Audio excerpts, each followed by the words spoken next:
জি, আমরা এখন পর্যন্ত আমাদের সকল কিছু, কালকে আপনারা জানেন যে কালকে আমাদের ইলেকশন আয়োজন হবে।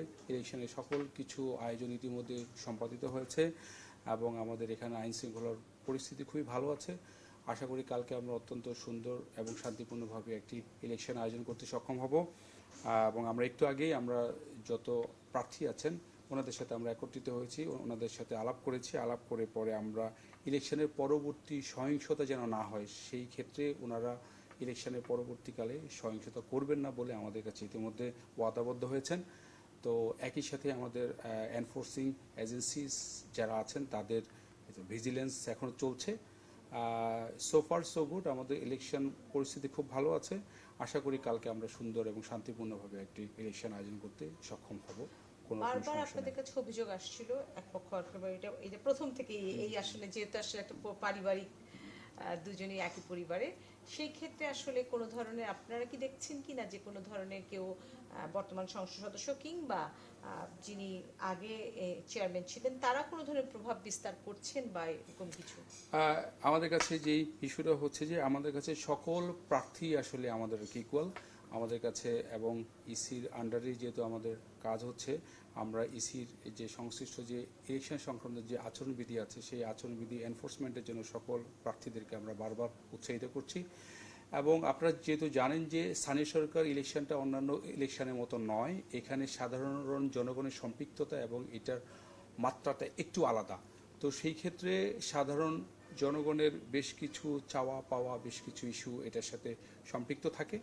তো সম্পৃক্ত থাকার ফলে যেই ধরনের অভিযোগগুলো আসছে সকল অভিযোগই আমলে এনে এগুলো অ্যাকর্ডিংলি অ্যাড্রেস করা হয়েছে। এবং একই সাথে আপনারা জানেন যে আজকে থেকে তো আচরণবিধি, এর আগের দিন থেকে তো সকল রকমের ইলেকশন সংক্রান্ত সকল কিছু কাজ বন্ধ হয়ে গেছে। আজকে তো কোনো রকমের এই সংক্রান্ত কোনো কাজ হবে না।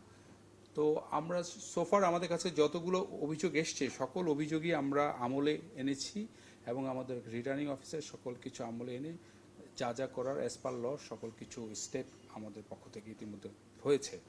তো এখানে একটা ভালো দিক আছে যে যে সবাই যেহেতু কাজ করছে, সবাই ভোটে অংশগ্রহণ করছে, সবার পরস্পরের প্রতি পরস্পরের এক ধরনের মানে শ্রদ্ধাবোধ আছে। একজন আরেকজনের প্রতি অভিযোগ করলেও সবাই কিন্তু একজন আরেকজনের প্রতি কিন্তু আবার শ্রদ্ধাবোধ আছে। সেই কারণে আপনারা খেয়াল করে থাকবেন যে অনেকেই অনেক ধরনের অনুমান ছিল যে আমার এখানে ইলেকশনের পূর্ববর্তী প্রচুর পরিমাণে সহিংসতা হবে, সেইভাবে কিন্তু আমার এখানে কোনো রকম সহিংসতা হয়নি।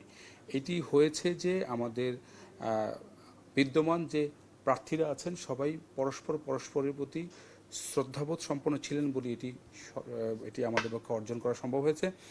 এবং তারই ধারাবাহিকতায় আমরা ইলেকশনের পরেও যেন এই ধরনের পরিস্থিতি যেন অব্যাহত থাকে এবং কোনো রকমের জন্য সহিংসতা না হয় সেজন্য আমরা একটু আগেই সকল প্রার্থীদের সাথে বসে আলাপ আলোচনা করে তাদের কাছ থেকে আমরা ওয়াদাবদ্ধ হয়েছি। আশা করি কোনো রকমের ঝামেলা হবে না, আমরা সুষ্ঠু শান্তিপূর্ণ একটি ইলেকশন আয়োজন করতে সক্ষম হব ইনশাআল্লাহ। আপনি জানেন যে মাদারীপুর সদর এবং রাজুর আগামীকাল 6ষ্ঠ উপজেলা নির্বাচন হবে। এই নির্বাচনকে কেন্দ্র করে যেহেতু মাদারীপুর অত্যন্ত গুরুত্বপূর্ণ একটি জেলা রাজনৈতিক বিবেচনায়, তো এইখানে আমরা এই প্রতিটি কেন্দ্রকেই গুরুত্বপূর্ণ হিসেবে উল্লেখ করেছি। তো গুরুত্বপূর্ণ বিবেচনা করে আমরা এখানে আইনি ব্যবস্থা, আমাদের যে নিরাপত্তা ব্যবস্থাটাকে আমরা অন্য সাধারণ যেই তার চেয়ে একটু ভিন্নভাবে সাজিয়েছি। আমরা গুরুত্বপূর্ণ হওয়ার কারণে প্রতিটি কেন্দ্রে কমপক্ষে আমরা 4 থেকে 5 জন পুলিশ সদস্য আমরা প্রতি কেন্দ্রে থাকবে। পাশাপাশি আপনার পর্যাপ্ত পরিমাণ মোবাইল টিম আমাদের থাকবে, প্রায় 30টি মোবাইল টিম আমাদের এই সদর উপজেলায় থাকবে। আমাদের স্ট্রাইকিং ফোর্স থাকবে। আপনি জানেন আমাদের এর পাশাপাশি আমাদের এপিবিএন, তারপর আমাদের আরআরএফ ফোর্স, আমাদের ইন্টেলিজেন্স, আমাদের ডিবি, আমাদের বিজিবি, র্যাব এবং আনসার বাহিনী সহ সকল সদস্যদের সমন্বিত ভাবে আমরা একটা নির্বাচনী এবং নিরাপত্তা ব্যবস্থা গ্রহণ করেছি, যাতে মানুষ অবাধভাবে এবং সুষ্ঠুভাবে মানুষ নির্ভয়ে ভোট কেন্দ্রে এসে তাদের ভোটাধিকার প্রয়োগ করতে পারে। আমাদের যে নিরাপত্তা ব্যবস্থা আমরা গ্রহণ করেছি, আমরা বিশ্বাস করি যে মানুষ এতে সন্তুষ্ট থাকবে এবং তারা নির্ভয়ে ভোট দিতে আসতে পারবে।